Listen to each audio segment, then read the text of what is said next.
C'est une passion avant tout. Je l'ai dans la peau, je peux pas l'expliquer, c'est ce que j'ai dans la peau, dans les gènes.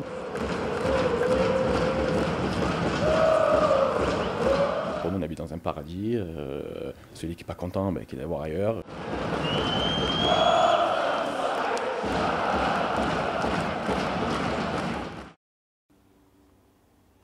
Salut, moi c'est Pierre, je suis étudiant à Lille et cette saison niveau foot on n'a vraiment pas été gâtés, un peu comme pour le temps, même si attention, Lille reste une super ville. Mais pour comprendre le phénomène ultra dans le football, moi je vous propose d'aller à la rencontre de la Populaire Sud, direction l'aéroport, on embarque tout de suite pour Nice.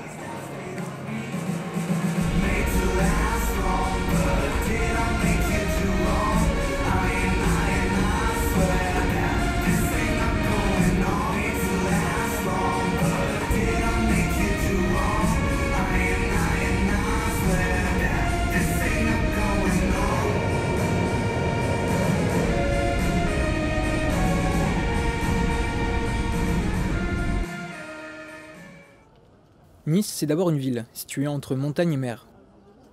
Une vue paradisiaque, une douceur de vie, des places et un marché au charme envoûtant, un peu de bling-bling avec ses hôtels de luxe comme le Negresco, des spécialités comme la Soca, mais aussi une ferveur pour un club de football, l'OGC Nice.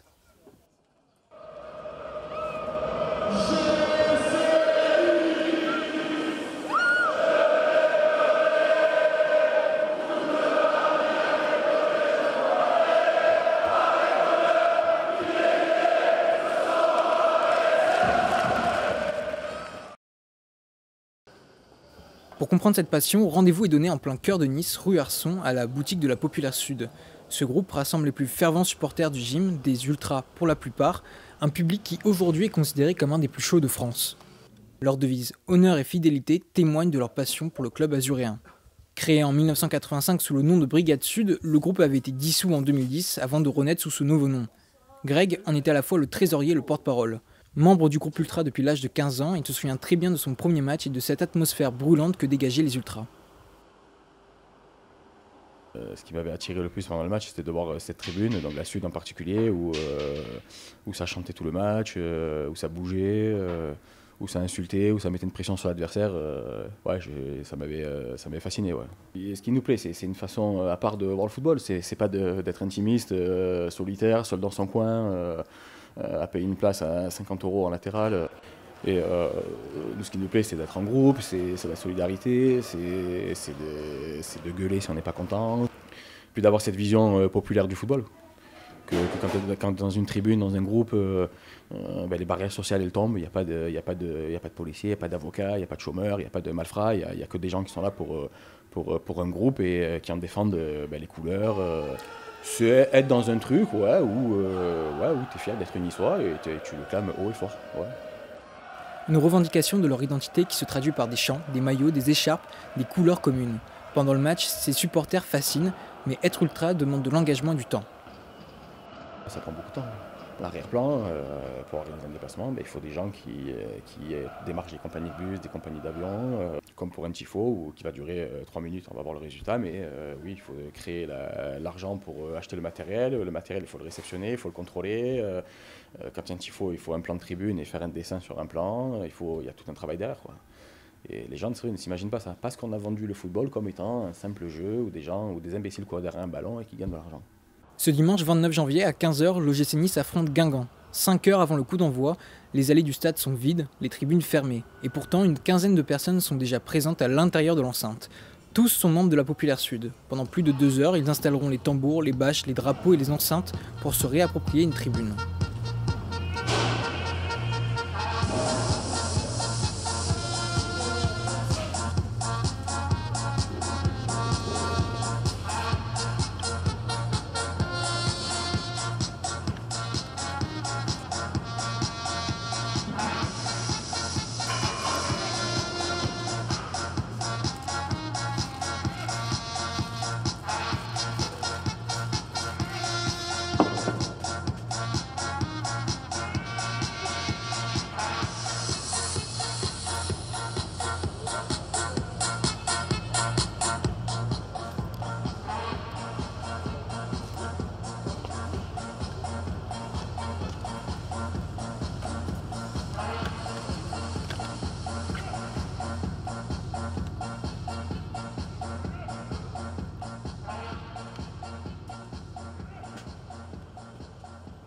Lui, c'est Guillaume, alias Biba. Il est le capot de la Populaire Sud. Chaque week-end, pendant 90 minutes, Guillaume se tient face à la tribune, micro en main pour chauffer une tribune souvent décriée. Véritable chef d'orchestre, il symbolise à lui seul l'expression du 12e homme. Être un ultra, c'est 7 jours sur 7. C'est pas juste le samedi soir, comme tu l'as vu ce matin à 9h, 9h30. On était déjà en train de tout préparer. Quand on était jeune, enfin moi quand j'étais jeune, ou quand les autres membres du bureau ou les anciens du groupe, c'est nous qu'on mettait en place les banderoles, qu'on confectionnait les tifos, tout ça. Aujourd'hui, je pense que dans tous les groupes ultras, c'est plus ou moins comme ça, c'est les jeunes. Mais ça nous tient à cœur aussi de les encadrer, de leur montrer qu'on est là avec eux et que pendant qu'eux se donnent du mal pour le groupe, on n'est pas nous là en train de dormir. Donc voilà, je trouve que c'est important, ne serait-ce que d'être là, de leur filer un coup de main. Il est midi lorsque la célèbre bâche de la Populaire est fixée. L'installation de la tribune est enfin finie. Les volontaires du matin quittent alors le stade, à l'exception de Patrick. Avec ses câbles dans les mains, cet inconditionnel de l'OGC Nice veut s'assurer de chaque branchement. Patrick n'est pas du genre bavard, pourtant son histoire est assez impressionnante.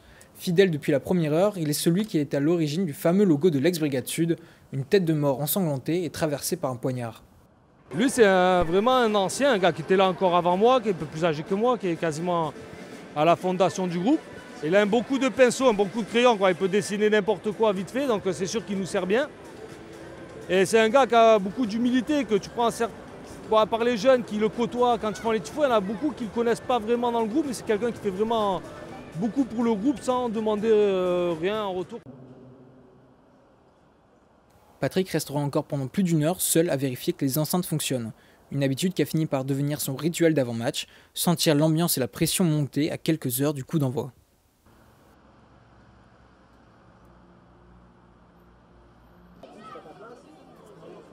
Il est 15h et les allées du stade se remplissent. Et avec ces deux symboles, l'identité niçoise s'affirme rapidement. L'aigle méfie, emblème de la ville, mais surtout Nissa la Bella, un hymne durant lequel tout le stade ne forme qu'un.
Le match ne devient qu'anecdotique, la priorité c'est de chanter, sauter, encourager et revendiquer leur amour pour le club et la ville, quitte à paraître pour des malades.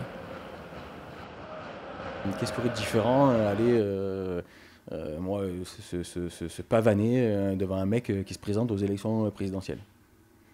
Et on en voit qui sont en transe quand ils vont arriver, Sarkozy, Hollande, ou Giscard d'Estaing, j'en sais rien, enfin qui tu veux, quoi. Mais pour nous, ça représente quelque chose. On est né ici, c'est familial, parce que les couleurs, on les a héritées de génération en génération. Et pour nous, c'est le club et la représentation d'une communauté. Mais on est un caractère quand même jusqu'au boutiste. Un caractère jusqu'au boutiste qui pousse parfois au dérapage. Insultes, violences, bagarres dans les stades ou à l'extérieur, il arrive que le mouvement ultra soit à la limite. Ça a été le cas de Guillaume, le capot de la Populaire.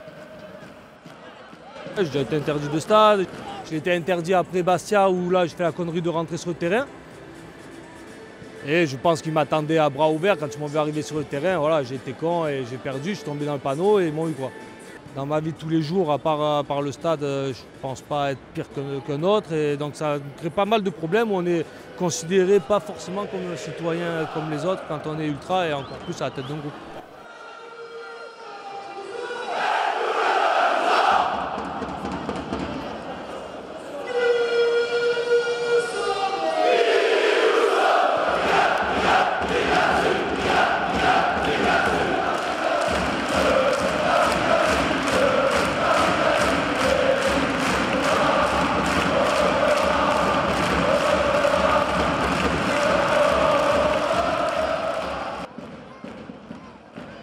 En à peine quelques minutes, ces ultras s'énervent, dansent, hurlent ou rentrent en transe. On vit les matchs de manière passionnée, des fois trop passionnée. Il y a des trucs, ça nous touche. Si de temps en temps on pouvait attraper un arbitre à la sortie, on le ferait. Ou un joueur adverse. Non, mais le seul truc qu'il y a à dire aujourd'hui, c'est que de voir un match à Nice, c'est un moment particulier. Ouais. Être ultra, c'est donc être attaché à son club, mais aussi et peut-être surtout à sa ville. Beaucoup d'entre eux s'investissent sur le plan culturel. C'est le cas de Jonathan. Nous sommes en février pendant la période du carnaval de Nice. Alors que la plupart des chars se préparent pour la bataille des fleurs, Jonathan finit lui de construire le sien. Un travail méticuleux que l'ultra a commencé depuis 6 mois.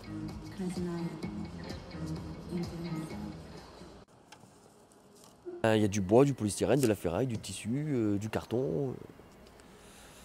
Beaucoup de bonne volonté. Cette année, je crois que je bats mon record quand même. 4,60 m de haut, 7,90 m de long, 2,30 m de large, je crois que c'est mon record. Jonathan n'a plus que quelques heures pour finir son char. Dimanche, il participera au grand défilé du carnaval de Nice, un moment très symbolique pour lui. Le carnaval de Nice, il ne faut pas l'oublier que c'est toujours le 2e carnaval au monde.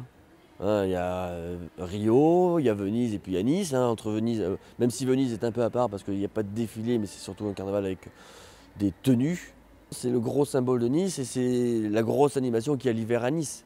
La colle avec le papier, la farine, c'est comme c'est des trucs qu'on trouve pas ça autre part. Même dans d'autres carnavals en France, ils ont pas ça.